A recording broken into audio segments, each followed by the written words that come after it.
YouTube family, हमारे YouTube channel में आप सभी का स्वागत करती हूँ। हमारे यूट्यूब चैनल अनन्या 102 में आप सभी का स्वागत है। तो आप सबके बीच एक बहुत प्यारा प्यारा सा चुटकुला नाच गीत लाई हूँ। आप सब सपोर्ट जरूर करना दोस्तों, लाइक कमेंट सब्सक्राइब जरूर करना और फुल वॉच में आप सब देखना दोस्तों, क्योंकि आप सब देख लेते हैं लेकिन लाइक नहीं करते हैं और आप सबका कमेंट का हमें बहुत इंतज़ार है। शराबी काहे भैला है मोरे राजा, शराबी काहे भैला है मोरे राजा, शराबी काहे भैला है मोरे राजा।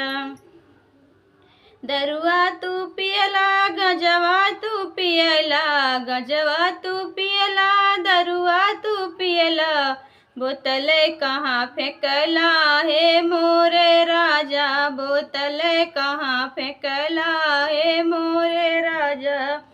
शराबी काहे भैला है मोरे राजा, शराबी काहे भैला हे मोरे राजा, शराबी काहे भैला।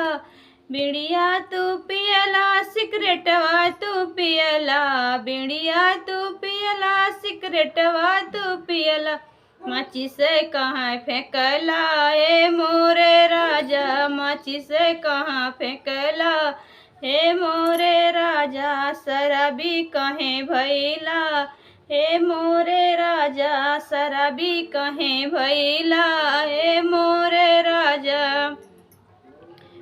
गुटका तू खैला पुकार तू खैला, गुटका तू खैला पुकार तू खैला, कागज कहाँ फेंकला ओ मोरे राजा, कागज कहाँ फेंकला हे मोरे राजा। शराबी काहे भैला हे मोरे राजा, शराबी काहे भैला हे